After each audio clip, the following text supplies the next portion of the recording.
Welcome to మలిన్ kitchen. ఈరోజు అయితే మనం హెల్దీ అయినా సింపుల్గా అయిపోయే బీట్రూట్ లడ్డు చేసుకున్నామండి. ఎంత సాఫ్ట్గా ఎంత బాగుంటుందో, చాలా హెల్దీదండి. పిల్లలు అయితే బాగా తినొచ్చండి. ఇది మనం తింటే ఎంతో రక్తం అది ఎంతో బాగుంటుందండి. చాలా చాలా బలమైన లడ్డు అండి. ఇది డైలీ పిల్లలకి ఇవ్వచ్చండి మనం చేసి. ఈ రెసిపీ నచ్చితే లైక్, షేర్, కామెంట్, సబ్స్క్రైబ్ చేయండి. మర్చిపోకండి. మీ ఫ్రెండ్స్కి షేర్ చేయండి. వీడియో చూడాలంటే నోటిఫికేషన్ ఆన్ చేసుకోండి. వీడియో అయితే పూర్తిగా చూడండి. వీడియోలో ఎలాగుందో అలాగే చేయండి. ఈ రెసిపీ అయితే లడ్డు అద్దరిపోతుందండి. బాగా చూడండి. Thank you. ఫస్ట్ మనం ఒక బీట్రూట్ తీసుకోవాలండి. ఈ బీట్రూట్ తీసుకొని శుభ్రంగా కడిగి మనం కట్ చేసుకొని మిక్సీ జార్లో వేసుకుందాం. చూడండి, మనమైతే మిక్సీ పట్టుకున్నామండి. అలాగే మెత్తగా పట్టేసుకొని మనం వేసుకున్నాం. ఈ గిన్నెలో వేసుకున్న తర్వాత మనం ఫిల్టర్ చేసుకోవాలి. చేసుకుంటే ఇలా వస్తుందండి మనకు జ్యూస్ అయితే. చూడండి, ఒక కప్ అయితే వచ్చింది మనకు. ఇప్పుడు మనం ఏం చేయాలంటే మనం ఒక ప్యాన్ తీసుకోవాలి. స్టవ్ తీసుకొని ఇందులోకి మనం ఒక 2 స్పూన్ల నెయ్యి వేసుకోవాలి.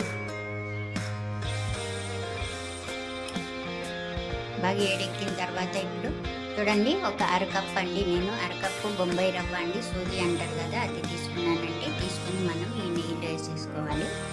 వేసుకొని బాగా లైట్గా వేయించుకోవాలండి. చూడండి, మనకి ఇలాగైతే వేగిపోయింది. మనకు రవ్వ అంతా ఇలా వేగాలి. ఇప్పుడు మనం ఇందులో బీట్రూట్ మిక్సీలో వేసుకున్నాం కదండి, ఆ జ్యూస్ అయితే నాకు ఒక కప్పు వచ్చింది. ఈ కప్పుని మనం ఇందులో వేసేసుకోవాలి. వేసుకొని బాగా ఇలాగే కలుపుకుంటూ ఉడికించుకోవాలి. మనకి ఇలాగే బాగా కలుపుకోవాలండి. తేమ అనేది ఉండకూడదు. బాగా పొడిగా అయిపోవాలి రవ్వ అంతా.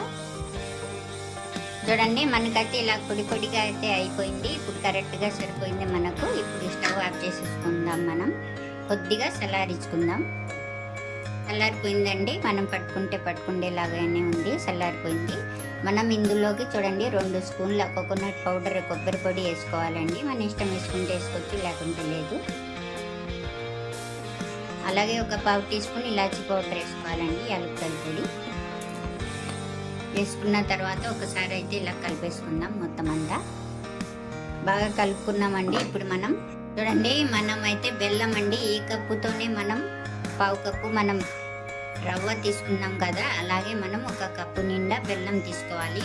దీని బదులు మనం చక్కెరనే వేసుకోవచ్చండి, బెల్లం ఇష్టం లేకపోతే. కానీ బెల్లం బాగుంటుందండి. మనం బెల్లం వేసుకుందాం. ఎంత కావాలంటే తీపి అంత వేసుకోవచ్చండి. బాగా కలిపేసుకోవాలి.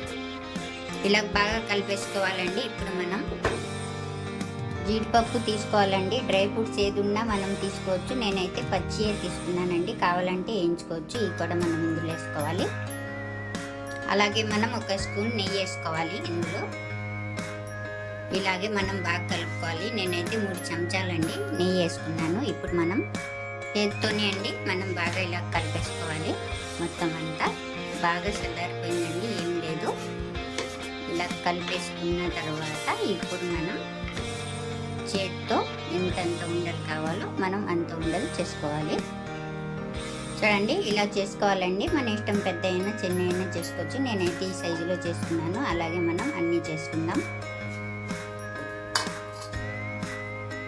ఇంతకుముందు అయితే నేను బీట్రూట్ రెసిపీ పెట్టానండి. మీరు బాగా చూడలేదండి, లైక్ చేయలేదు. అందుకని మళ్ళీ నేను చేస్తూ ఉన్నాను. ఈ రెసిపీ చూసినా సరే మీరు లైక్ చేయండి తప్పకుండా. మీ సపోర్ట్ మాకు ఎప్పుడు ఉండాలండి. సంతోషంగా ఉంటుంది, మాకు చేయాలని అనిపిస్తూ ఉంటుంది. అయిపోతుందండి. ఇదైతే మనం ప్లేట్లో చేసుకుందాం. ఇది రెడీ అయిపోయింది. ఎంతో సింపుల్గా అయిపోయే బీట్రూట్ లడ్డు అయితే హెల్దీ రెడీ అయిపోయింది. ఈ రెసిపీ నచ్చితే లైక్ చేయండి.